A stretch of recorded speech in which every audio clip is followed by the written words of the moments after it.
Welcome back to the channel. I am Matt Sokol, a full-time reseller, and today I'm going to tell you how to fill out a New York State Resale Certificate, which is also called the ST-120. So welcome here. I'm going to go on my computer now to show you how to fill it out. It's a very simple process, but I'll talk you through it. You're going to need to fill this form out when you're purchasing something from a New York State vendor, or if you're in that state purchasing it from another vendor also in New York State, and you don't want to have to pay sales tax. All right, so let's start filling this form out. So first you need the name of the seller, which is obviously the person selling the good. So let's just say StockX. Let's say their address is 123 Main Street in New York, 11002. I don't know. Let's just say that's the zip code. And now this is actually the most important thing. And for the seller, if you don't actually know their specific address, just put the name of the company in that line and then they can fill out their own address. So name of purchaser, that's going to be me, right? So Matt Sokol. And the annoying thing about these forms is that every single state has a different form. So this is just the New York State one. So the next thing is mark an X in the appropriate box, single use certificate or blanket certificate. And you might be wondering what the difference is. Well, a blanket certificate means that this form can be used for all business moving forward. And a single-use certificate means that this form is only valid just for one specific transaction. So generally, depending on what you want to do, you want this to be a blanket certificate because you don't want to have to fill out this form over and over and over again every time you purchase something from that merchant. So you do a blanket certificate. I am engaged in the business of blank and principally sell blank. So a lot of people get confused on this part, but it's really simple. Obviously, it depends on what your business is, but my business is buying and selling. A lot of people's business is buying and selling, but buying and selling, I'll even say online since I don't have a retail location, and principally sell sports cards. So whatever your business is, if it's brick and mortar, if it's online, put that in the first section. And then for the second section, whatever goods you typically sell, whatever industry that is in. So now we go down to the next section, which is either part 1 or part 2. And part 1 is if you are a New York State sales tax vendor. So if you're purchasing something from someone that's in New York State and you are also in New York State, you fill out part 1. If you're out of state, but somebody in New York State is requesting this form, then you fill out part 2. So I guess we could just go through part 1 first. And what you're going to do most of the time is click this top one, which says a New York State vendor, including a hotel operator or a dues or admissions recipient, show vendor or entertainment vendor. My valid certificate of authority number is blank. So if you're a New York State vendor, you click that one, and then you put in your certificate of authority number right here.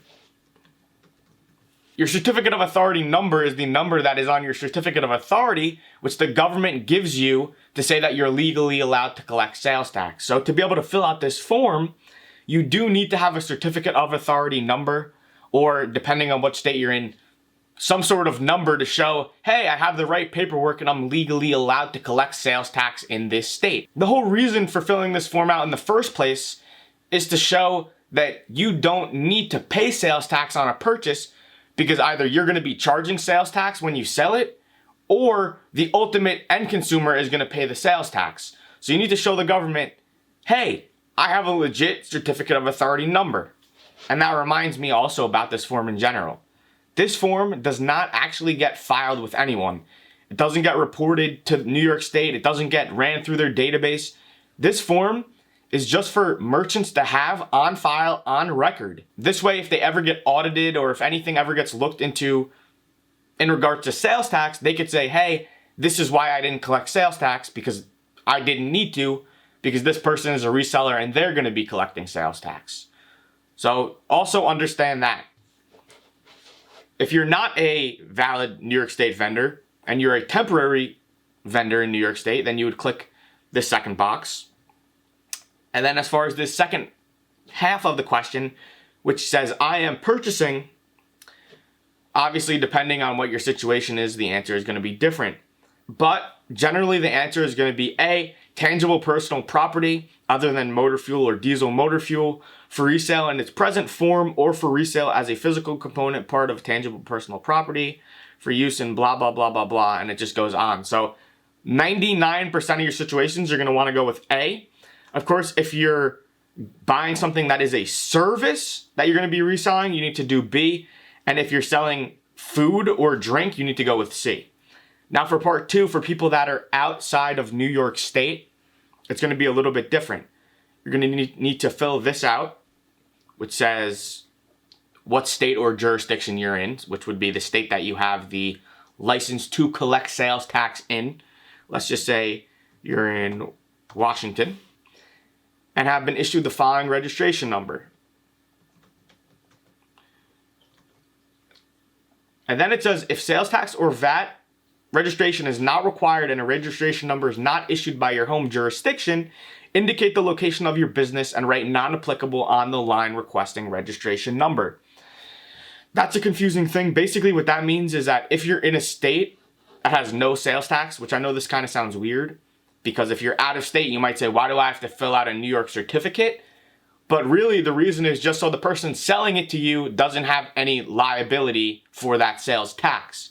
So if you're in a state that doesn't have sales tax, there's only a couple states that don't have sales tax, you would just put in non-applicable, or for whatever reason, you do not need to have that certificate, you write non-applicable. And then in regards to the second half of this one, I am purchasing, you're going to want to click E for most of these situations, which is tangible personal property for resale that will be resold from a business outside of New York State. The other option is tangible personal property other than motor fuel or diesel motor fuel for resale and is being delivered directly by the seller to my customer or to an unaffiliated fulfillment center provider in New York State. So that's a very specific kind of situation where if basically you're having something drop shipped to your customer who also lives in New York State by a business in New York State, then you'd click that one. But not many people are going to fall under that category. Now, the only other thing you have to do to finish this form up is to just write your name. Write your name. You're going to write the date as well. And then print it out, sign the document, and send it to the person. As you can see on the bottom, it says substantial penalties will result from misuse of the certificate, which goes back to what I said, where this certificate isn't actually reported, verified, or checked with anyone, and it just stays on file. So by signing this, you'll see as we scroll down to the instructions, there's a lot of information. It's a full instruction page, to be honest with you. It'll tell you right here, misuse of the certificate. You can't lie. You have to put the truthful information on it, and you can only fill it out if you are 100% legally allowed to be tax exempt. Well, anyway, that concludes this video, how to fill out a New York State Resale Certificate, ST-120. Very simple, not much you need to know, and that's it. If you enjoyed the video and got anything out of it, make sure to give it a thumbs up and subscribe to the channel for more content like this. I am Matt Sokol. I'll catch you in the next one.